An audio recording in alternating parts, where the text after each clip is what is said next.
You look like it could use some sunshine, so come out in the yard with me while we discuss autistic inertia and hyperfocus. You probably already know that autistic people have a difficult time transitioning to different activities. In this video, you'll get to see in kind of real time how I became obsessed with cleaning out this bed, and well, there's my 20-foot tall crepe myrtle, and with making fairy houses. I spent weeks upon weeks circling through these pictures on Pinterest, on the internet, gathering ideas and gathering supplies. And that's how my hyperfocus began. This particular hyperfocus, as with many, began as an idea that I could not put down and began collecting information on. So I decided to go out in the yard and make it happen. This is my back porch where I've created lovely little spaces, and I love to create cozy little spots. And I realized that's what I'm doing with these fairy houses and this garden bed. And while all of this sounds very nice on the surface, the reality is that often I become so obsessed, so hyper-focused on a thing, on an idea, that it is impossible for me to stop, even when physically I can't continue. These two little fairy beds, fairy houses, I created, and it took me an entire day of playing in the yard and moving rocks to do that. My yard is a third generation backyard.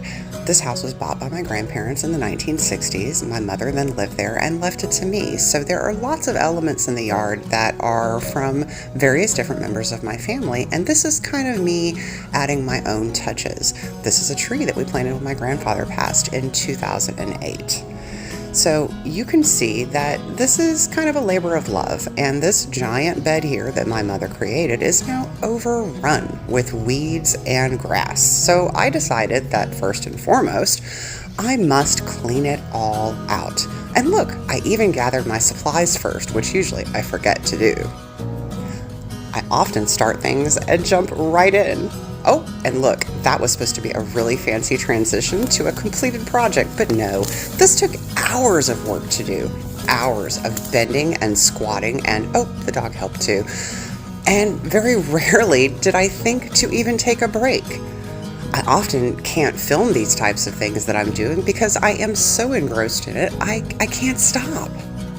And even with this project, I filmed at the beginning, but then got so into it, I couldn't keep filming.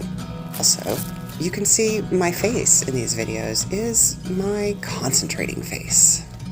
That furrowed brow, yeah, that means I'm in hyperfocus mode. Please do not disturb.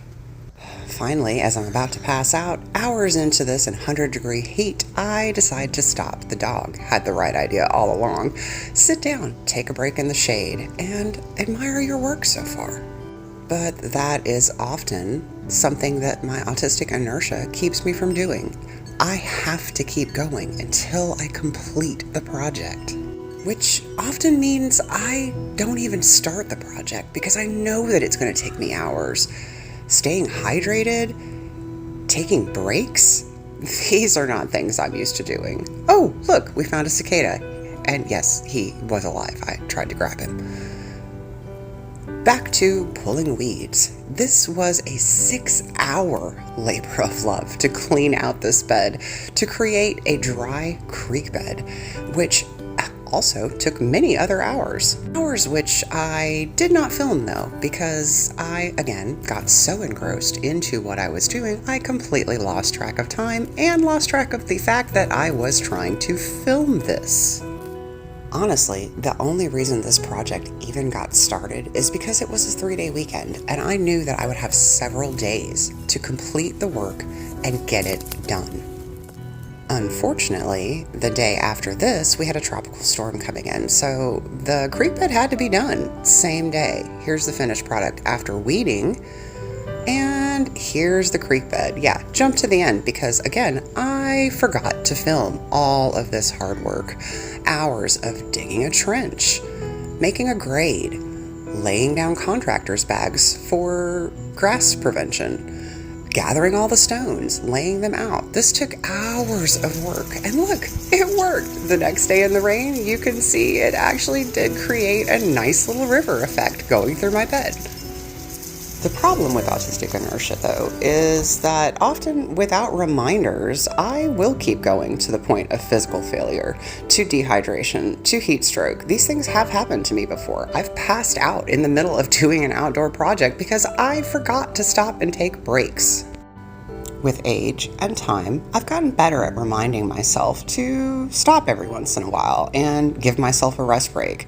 But I still have the incredible urge to finish the project same day. And while I did finish the project and I do love the outcome, I'm not 100% done with it. I've spent now a couple of days looking at things I want to change and rearrange, and I'll be making some changes. And while they didn't turn out like the inspos that I obsessed over for weeks, I'm still very happy with the end result. I hope that you enjoyed this video, and let me know if you have trouble with autistic inertia and hyperfocus. Do you ever get lost in the sauce? Tell me in the comments. Thanks for watching.